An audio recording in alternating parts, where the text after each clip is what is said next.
सुप्रभात क्लास। मैं आपकी हिंदी की अध्यापिका मिसेस सोनू जैन, विद्या बाल भवन स्कूल से।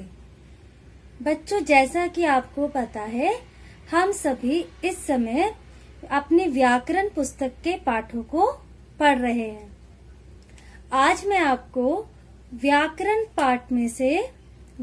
पुस्तक में से एक महत्वपूर्ण पाठ कहानी के बारे में बात करेंगे।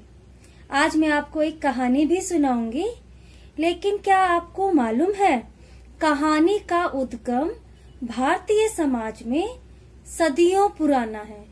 प्राचीन समय से कहानी भारतीय समाज का एक महत्वपूर्ण अंग बनी हुई है। इसका कारण जानते हैं आप? इसका कारण यह है कि कहानी के माध्यम से ही मानव समाज के विकास में बहुत महत्वपूर्ण योगदान मिला है। हमारे जीवन मूल्य, नैतिक शिक्षा, ये सब हमें कहानियों के माध्यम से मिलती है।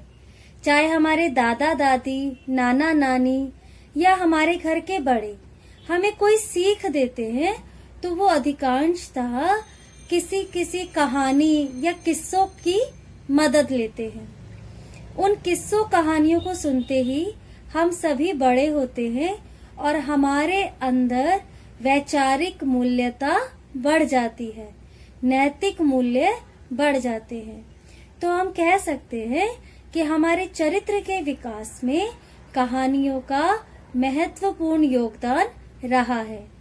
यह हमें नैतिक शिक्षा देने के साथ साथ हमारे आचार विचार, रहन सहन, बोलचाल, अच्छा बुरा समझने में भी मदद करती हैं।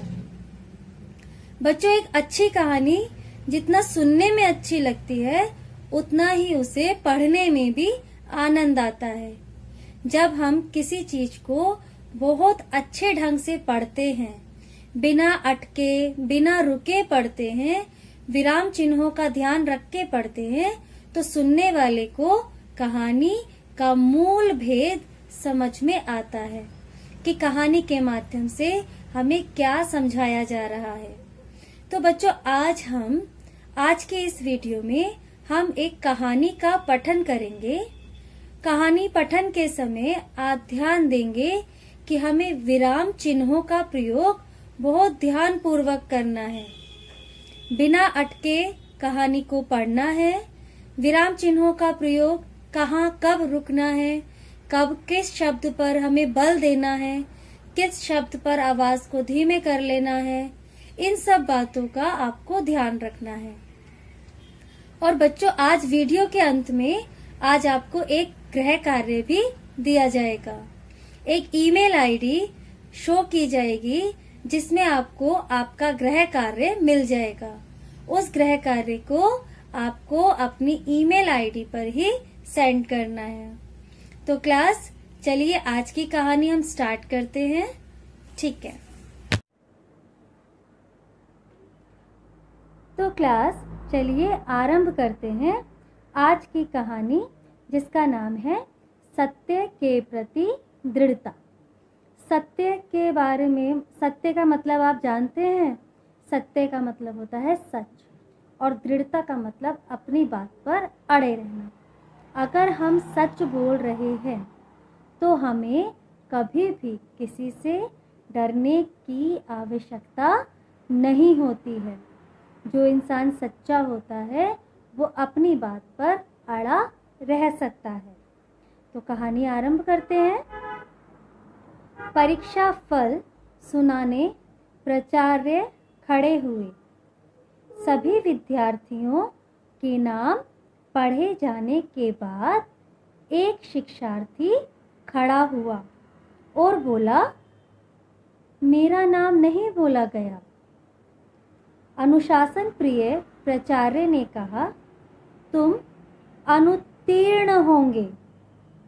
अनुत्तीर्ण का मतलब बच्चों, जो बच्चे पास नहीं हो पाते हैं उन्हें हम अनुत्तीर्ण कहते हैं। प्राचार्य समझे आप?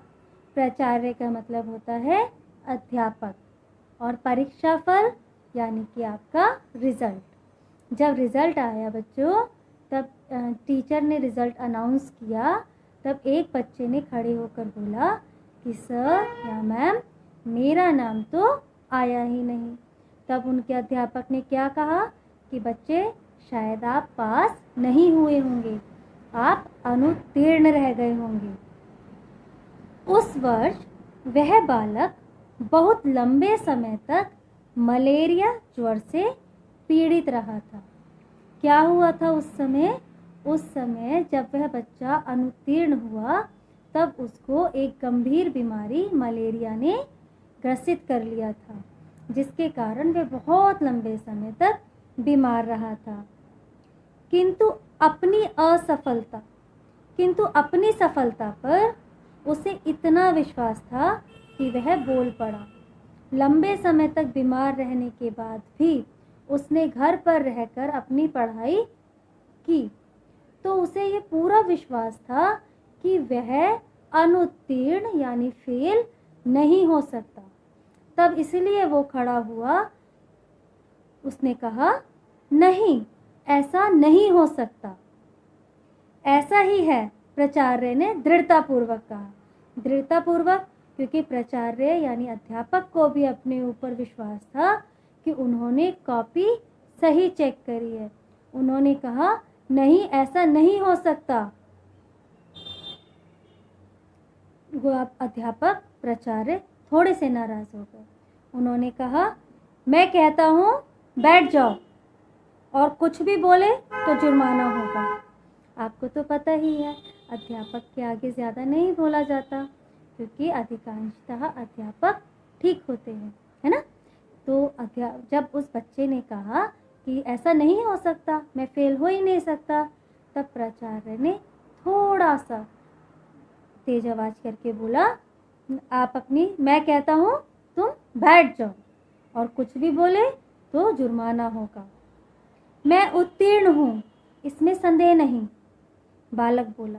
अब बालक को भी पूरा विश्वास था अपने ऊपर। उसने बोला, मैं उत्तीर्ण हूँ, मुझे पूरा विश्वास है ना। 5 रुपये जुर्माना, फाइन। जुर्माना मतलब फाइन। अध्यापक ने कहा, तुम्हें 5 रुपये जुर्माना देना होगा। उसने कहा, कुछ भी हो, मैं उत्तीर्ण हूँ। 10 रुपये, फाइन और बढ़ गया। बालक बोलता रहा और प्राचार्य 5-5 रुपये बढ़ाते गए।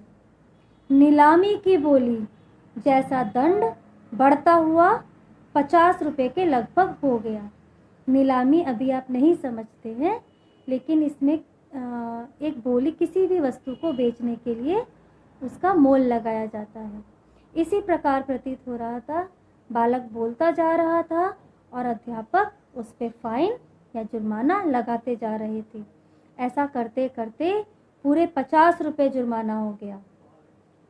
गुरु शिष्य के अनुशासन और आत्मविश्वास में होड़ लगी थी। बालक को आत्मविश्वास था अपने ऊपर और गुरु को अनुशासन प्रिय था। दोनों में ही होड़ लगी थी कि मैं सही हूँ, मैं सही हूँ। तभी लिपिक दौड़ता हुआ प्राचार्य के पास आया। लिपिक यानी कि जो विद्यालय में लिखने का काम करते हैं, रिजल्ट बनाने का काम करते हैं, वह दौड़ते हुए प्राचार्य के पास आए और बालक को संकेत से समझा दिया। इशारों ही इशारों में बालक को कुछ समझा दिया। बालक बैठ गया। बाद में पता चला बालक ने सर्वोच्च अंक पाए थे। जब लिपिक आया, उसने प्राचार्य से बात करी, तब मालूम पड़ा कि उस बालक के तो सबसे अच्छे अंक आए थे। यह बालक कौन था मालूम है आपको?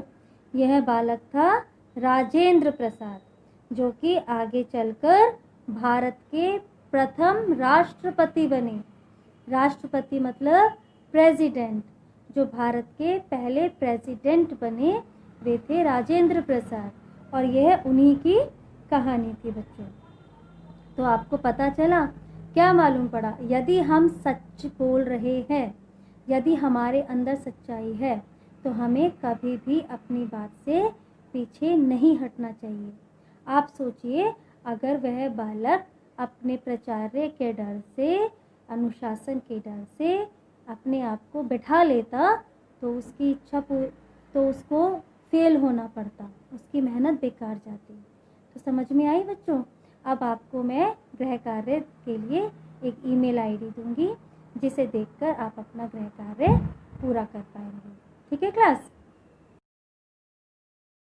तो क्लास, आपको आज की कहानी कैसी लगी? अच्छी लगी ना? ऐसे ही शिक्षाप्रद कहानियाँ हमें अपने घर में पढ़नी चाहिए। इन कहानियों से क्या होता है?